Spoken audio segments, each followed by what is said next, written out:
Once upon a time, there was a boy named Dragon. Ha! Nah, I'm not doing this. Alright, get out of here, you. Hello, you lovely cubs. It's the Dragon Lord here, back again with another What If, but also a 2-year anniversary special. I have a lot to say, but if you want to skip to the start of the What If, put the time is on screen. Don't forget to like and subscribe, though. It would really make me happy. Oh yeah, for those of you that are watching the premiere, you are stuck here. So anyway, as some of you may know, my first ever upload was actually on June 2nd, 2020. It was my welcome to my channel video, which I took down for several reasons. But still, it was my first upload, and since that day it has been 2 years. Well, 2 years and almost a month. Quite insane, but I dig it. Now, a lot of you may know that I haven't uploaded a lot in these 2 years. A lot of stuff happened and it made my channel suffer, I guess. And well, even now I wasn't able to upload as I had exams. Good news though, I passed my year and now I can relax a bit. Bad news is that I will be uploading content in the summer. You might think, how is that bad news, Dragon? Well, I will only be uploading a small amount, considering I have IRL work and I kinda have no choice in the matter, but that doesn't matter now. I will promise that I will try my best at all given times within the summer to upload a video. Will they be as high quality as this one? Probably not. I put a lot of effort into this video, and I even made a new outro to signify a new beginning. So definitely stay until the end.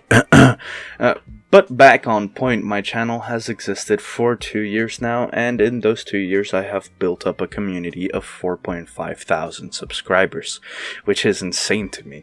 I never thought this channel would go anywhere, but you guys have supported me a lot more than you would know. Receiving a lot of love and appreciation for the what ifs really made my days a lot better, and well, I wanted to talk to you guys about that, about the what ifs. I won't lie, I made some really bad quality what-ifs before, and some good quality what-ifs, and some amazing quality what-ifs. Just joking, if somebody cares for my content, I'll make it no matter how good or bad. Yet, I wanted to talk about the content. As I've stated, I won't be able to upload as much, so I'll stream more and I'm starting other content types, like Roblox and Minecraft. I'd planned to start a modded SMP in the summer, but that plan has gone up in smoke. I wasn't able to do a lot of stuff that I wanted to, so I still have to experiment a lot with stuff like mods and other things. Anyway, getting back on track, I might switch over to Twitch for streaming, not for what ifs, just for streaming. I haven't completely thought it out yet, but I might as the content stream over there is way better, and the what ifs will obviously stay on YouTube. I will never do a live what if ever again in my life. Maybe again one day, but nah, that stuff is terrifying. I had more to say on the fact that I have not been uploading this and that, but I think I've dragged this on for too long, and I'll just let you guys get to the what if. Anyway, thank you for 2 years, and let's get into it. Oh yeah, and don't forget to like and subscribe and leave a comment too. Your feedback is and compliments are always welcome. Now I'll let you go get back into it. I'm up now, 20,000 on a bus down, I'm on my way, I'm going up now, and I ain't never gonna touchdown.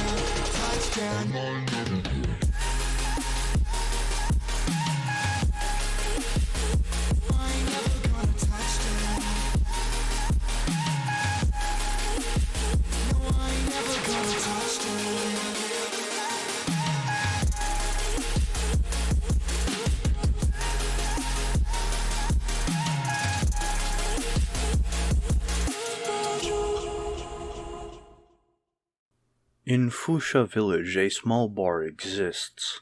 That bar is currently being used by the infamous pirate red-haired Shanks and his crew. They party, feast, and drink.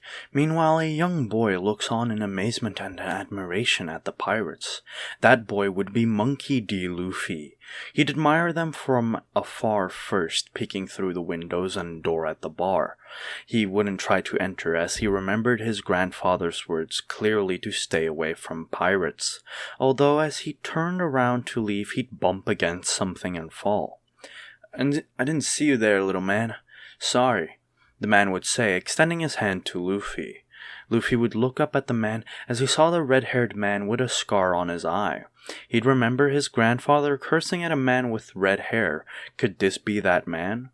The red-haired man trying to help Luffy was indeed Shanks, although when he finally took a good look at the boy's eyes, he'd noticed them being purple and having lines in them. Circles, even. Luffy realized he was looking at his eyes and proceeded to run away, embarrassed at them. Shanks tried calling out to the boy, but Luffy just kept running. Since his birth, Luffy had these eyes, purple with a circle pattern in them. His grandfather always told him he inherited it from his mother, yet didn't tell him where she was. As time passed, kids bullied Luffy for having these eyes, and people stared at him with a repulsive look.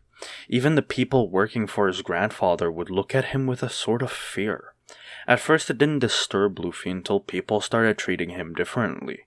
He'd sometimes have to stay outside of stores because the owners wouldn't let him enter. Even his grandfather made a ruckus about it.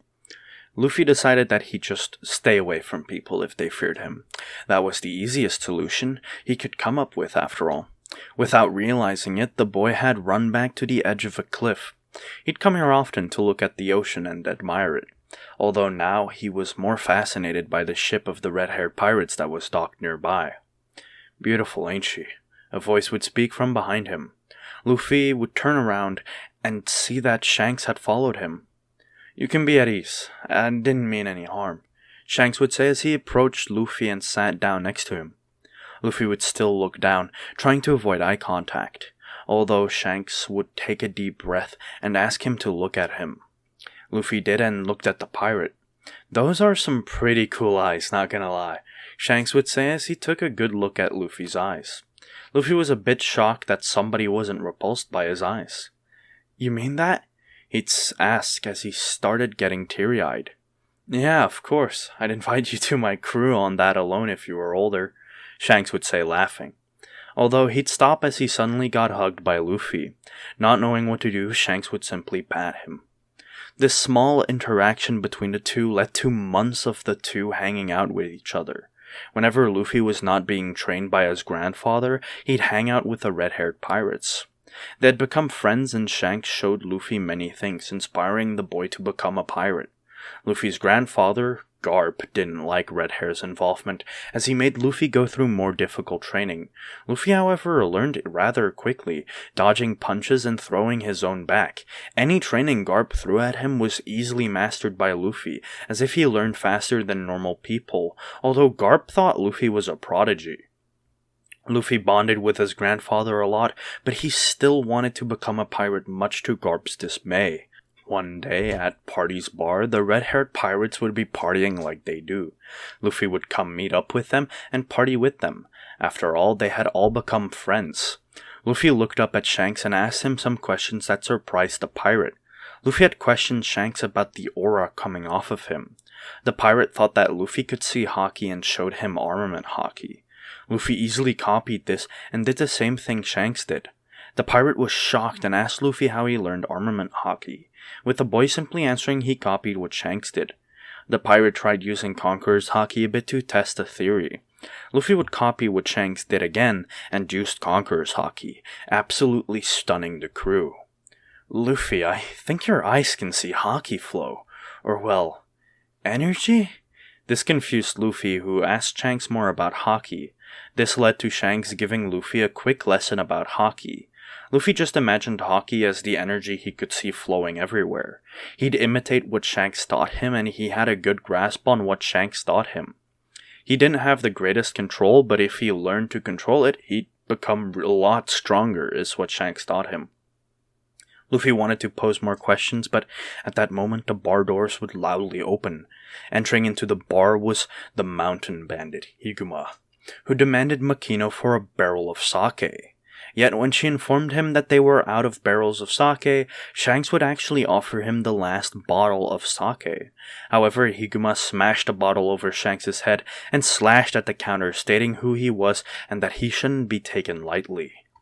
As he exited the bar, the crew started laughing. Luffy got mad at this, however, as they just ignored such provocation. Yet Shanks would try to tell Luffy that they didn't have to fight such pointless battles, and just laugh it off. The crew kept laughing and Shanks would help Makino clean up. Meanwhile, Luffy was eating out of frustration. Shanks realized what Luffy was eating, but it was already too late. He had eaten the gum-gum fruit, and he had turned into a rubber boy. Shanks informed Luffy that he wouldn't be able to swim if he ate a devil fruit, and this made the boy yell out. Shanks said they couldn't do much about it, and they just have to let Luffy have the fruit. The boy instantly tried out multiple things, yet he was underwhelmed as he was only turned into rubber. Although after thinking for a bit, he remembered something in his grandfather's training. As he tried it, he'd scream out, "Gum Gum Pistol!" He'd say as he extended his arm, bringing it forward at high speed to punch the wall. It didn't do much to the wall besides leave a crack, but this impressed Shanks at Luffy's adaptiveness. A few more weeks passed by and Shanks was planning to set out, although Makino came and asked him for help. Shanks asked what had happened and Makino told him about Luffy and what had happened, about Luffy confronting the mountain bandits. Shanks was worried and he and his crew set out to find Luffy, although when they arrived at the plaza where Luffy was taken, they'd see multiple bandits passed out on the ground. "What's going on here?" one of Shanks' crew would ask. But when they look over, they saw Luffy fighting the bandits. He'd use Haki to block their sword strikes. Remembering what Shanks had taught him, he'd dodge their attacks, although narrowly, and punch them using his gum-gum pistol attack. He beat all of the normal bandits, and then Higuma stepped up to fight Luffy. Although Luffy would jump towards Higuma, extending both arms backwards. "Gum-gum bazooka!" He'd yell out, sending Higuma flying into the water, where he'd be eaten by the Lord of the Coast, a sea beast. Shanks would be impressed by Luffy's strength and turn around, as he walked away. Luffy, however, ran to Shanks. The latter would place his straw hat on Luffy's head, telling him to return it to him when he becomes a great pirate. Luffy nodded and simply waved off Shanks as he left the island. After a week of Shanks' departure, Garp, who was still training Luffy, would get orders to set out, so he dropped Luffy off with Curly Dodon. She, however, wasn't happy to see Luffy, complaining to Garp that she wouldn't take in another brat. Garp told Dodon to be careful with her words as he explained that Luffy could easily beat her and her entire bandit crew. Dodon laughed at this, but Garp told her he had already taken out a mountain bandit crew before, on his own. Someone who was listening in from afar found this intriguing. Before Garp left, he would hand over a bag to Luffy. Opening it, Luffy would find 8 million belly. "That's the reward you got from beating Higuma. Spend it wisely," Garp would say, taking his leave. The person who was listening in was shocked. Luffy had noticed him in the moment they got there and looked over and waved. Luffy picked up the money and entered the building, asking Dodon where he could store his money without them touching it. She told him he'd just have to store it somewhere. He proceeded to carry it outside. He'd go to the boy who was listening in, and he'd introduce himself. The boy would simply say that his name was Ace, as he turned around and left. Luffy followed him. Ace would try to get rid of Luffy, yet Luffy simply followed, dodging most traps. Ace would arrive at their money hideout, thinking he had shaken off Luffy. After all, he had taken a massive detour. He'd meet up with a yellow-haired boy named Sabo, and at that moment, Luffy would walk up to them. Sabo, panicking, tried to capture Luffy, yet Luffy easily countered his attempt to capture him. He'd put down the money bag and say, "Can you help me store this?" he asked Ace. "Did you follow me all the way here just to ask me that?" Ace would say with a dumbfounded expression. "Yeah," Luffy simply replied. Ace asked Luffy if he'd like to join their group, and Luffy, not having much to do, agreed. They'd hide Luffy's money with their own. Sabo, who was easily no match for Luffy at this point, agreed to have Luffy join their team. After all, a stronger member can never hurt. The three of them hung out together for a few weeks, going from place to place, beating up wild animals and eating them. The trio bonded really fast, and Ace, who had a bottle of sake, declared that from this day on they'd be brothers. Another week passed by really fast, and this time Ace had stolen money from some pirates. Sabo wasn't happy about it, as they made it a rule not to steal from pirates. Luffy, who woke up later that morning, was making his way over to their hideout. However, because pirates were looking for Ace, he'd accidentally run into them. Ace and Sabo heard a scream and decided to go check it out. They found Luffy fighting the pirates, and he was holding his own pretty well until Porkamy stepped up. Porkamy attacked Luffy with his sword, although Luffy dodged by a hair, as he proceeded to hit Porkamy in the face with a gum-gum pistol whilst using haki.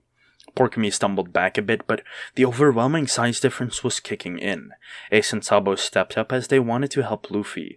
All three started fighting Porkamy, and he got beat up pretty badly, as he ran for his life. The crew followed after. The boy laughed and returned back to Curly Dodon's hideout, where they stayed for the entire night. Dodon was against Sabo being there, but she allowed them to be there. The three boys ran around doing things boys their age would, as they found it fun to mess about. They'd enter town every so often to go to restaurants and basically do a dine and dash. Sabo would always be called out by a man, but the boys ignored him and ran back to the forest. Sabo had already revealed that he was a noble and that his father was searching for him, but the boys didn't really care, accepting Sabo as their brother. A few days after their dine and dash, Garp had come to visit. First, he'd smack the boys for talking about becoming pirates. Then he'd hand Luffy a few books. "What are these for?" Luffy would ask, confused. "They are diaries left by your mother. I can't read what it says, but I thought I'd let you decipher it," Garp said, leaving again shortly after. Luffy opened up one of the books and started reading it. For some reason, even though he could hardly read, these words came to him naturally. 3 days passed, and he had read all the books at this time. His mother was something called an Otsutsuki. She talked about crossing dimensions, using one of her powers to run away from her brethren, and when she stumbled upon this world, she seduced a man to form a bond and stay linked to this dimension. That man happened to be Luffy's father, Monkey D. Dragon. She talked about Luffy and his inheritance of some of her abilities. She talked about chakra and ninjutsu and about the abilities Luffy's eyes would give him. She talked about a lot of information useful to Luffy, who had no idea about his powers. She ended her message with that she loved him but had to return to her own dimension. Luffy, when reading this, was really confused. Dimension? Powers? Chakra? He didn't know what all these were, but he paid close attention to some of the details she had encoded in the message. If he could use these abilities, he could become stronger. He'd leave that day with Sabo and Ace as they went to the Great Terminal to steal more money, although they'd get baited into Blue Jam's trap, as they took Sabo. Meanwhile, Sabo's father took Sabo, as he told Blue Jam to dispose of the other two. Luffy used his Conqueror's Haki, however, knocking out most of the Blue Jam pirates. He'd also retrieve Sabo using his gum-gum to grab a hold of the boy. "You're not gonna take him from us without a fight," Ace and Luffy would say, getting in fighting stances. Blue Jam prepared to attack them, but he got intercepted by Luffy, who started fighting him pretty fiercely, and although it looked like he had the upper hand, he was getting pushed back. Ace tried helping out, but he got hit by Blue Jam as he was injured. Luffy saw this and accidentally used his Shinra Tensei, uncontrollably. Luffy let out a huge blast of power which leveled most of the debris in front of him, along with sending Blue Jam flying and burying him into the debris. Sabo's father, seeing this, called Luffy a villain and a monster for toying with them before as he ran away. Luffy passed out after this, and Sabo and Ace carried him back to Dodon's hideout. Ace was pissed off, and so was Sabo. Although Sabo decided to leave as he disgusted with Ace, the boy ran off. Sabo would get back to his father, and his father would explain the plan for burning the Great Terminal. Although Sabo was angry at this, his father didn't say much more. 2 days later, Sabo tried escaping at nighttime as he found the nobles disgusting. He'd bump into a man and cry his heart out, as he told the man everything that he had been told. This man just so happened to be Monkey D. Dragon. Luckily, because of Ace and Luffy, Blue Jam was delayed in placing the flammable oil barrels, so Dragon was able to evacuate most of the residents in the Great Terminal. The next day, Luffy would finally wake up, and after eating some food and talking to Ace, one of Dadan's bandits would enter screaming that Sabo is setting sail. Luffy and Ace would rush out to find Sabo, who had set sail. They waved at their friend.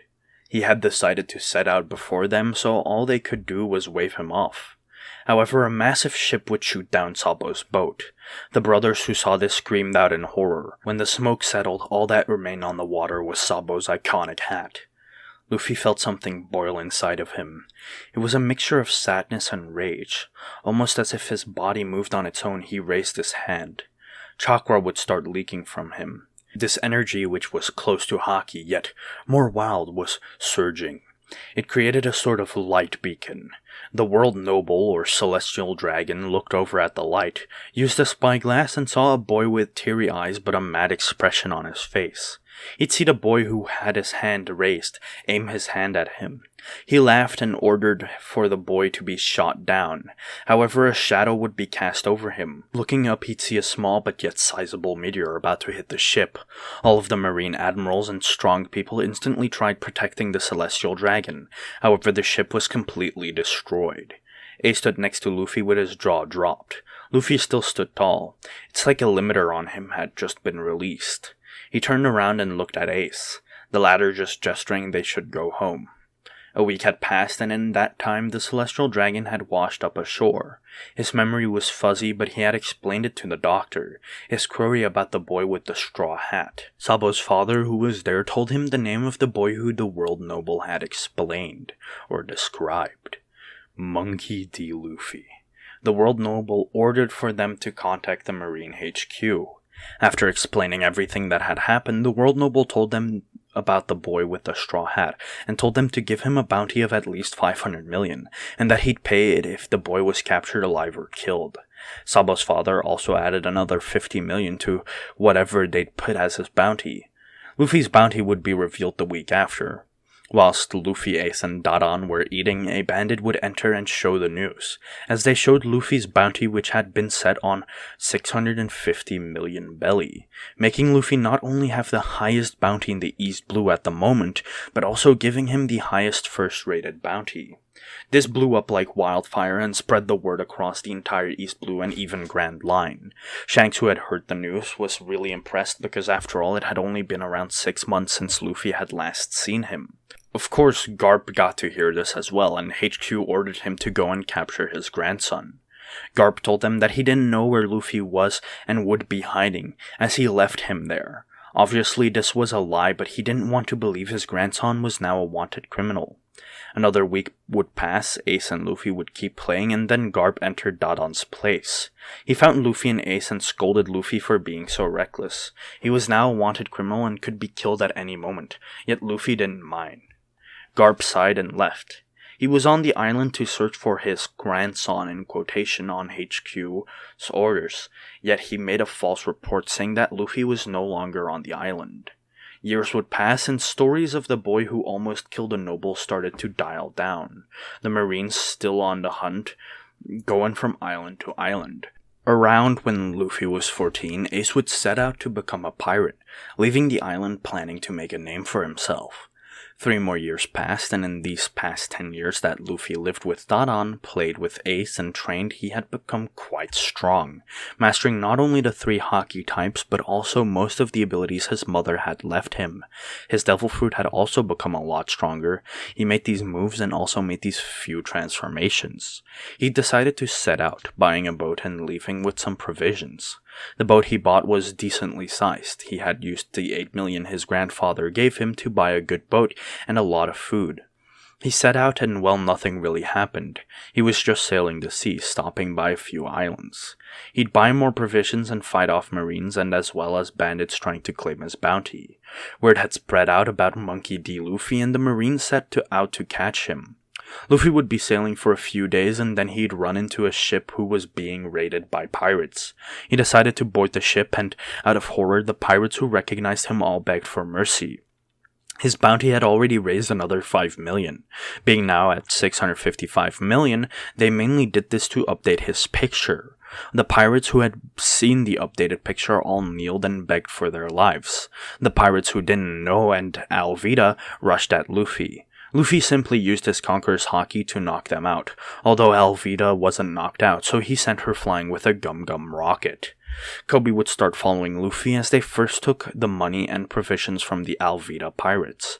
They then left on Luffy's boat, as they went on to go to Shellstown, where a marine base lies. Luffy docks his boat and instantly gets recognized by the townspeople. Luffy didn't really care about the recognition and just headed to a tavern, where he heard rumors of a swordsman who is currently sitting out a sentence. He goes to investigate and finds the pirate hunter Roronoa Zoro. The pirate hunter doesn't recognize Luffy, and initially when Luffy invites him to the crew, he rejects. Although after Luffy returns Zoro's swords, Zoro decides to join Luffy's crew after this, and they both team up on the Marines and take them down easily. When Axehead Morgan comes, he gets beat by Luffy, who simply uses Shinra Tensei to blast Axehead Morgan through a few walls. Zoro asks Luffy what he is, and Luffy shows that he is a rubber man. Zoro goes along with it, and they set out, after leaving Kobe behind. Kobe wants to be a marine, so Luffy fought him to make it seem like Kobe isn't on their side. The Marines respect Kobe for fighting Luffy, who has a 655 million bounty, and they let Luffy and Zoro go. Zoro also doesn't say anything about Luffy's boat, as it's actually pretty sizable. It's about the size of the Going Merry, at least at that. They set out for the next adventure, but who and what they'll face will have to wait for the next part. And that part will be for next time, whenever that'll be. Anyway, hope you lovely cubs enjoyed the video. A lot of time went into this. Of course, this is gonna start up the new series of What If Luffy Had the rinnegan. I'll actually be trying to end this series pretty fast. Well, not end it fast, but I'm gonna upload a lot of parts throughout the summer vacation, and it's gonna get finished. Also, just wanted to say thank you guys for 2 years. It means a lot to me, and well, yeah. With that out of the way, like and subscribe if you're new around here. And yeah, join the Discord if you haven't already. My name's the Dragon Lord, and I'm signing out.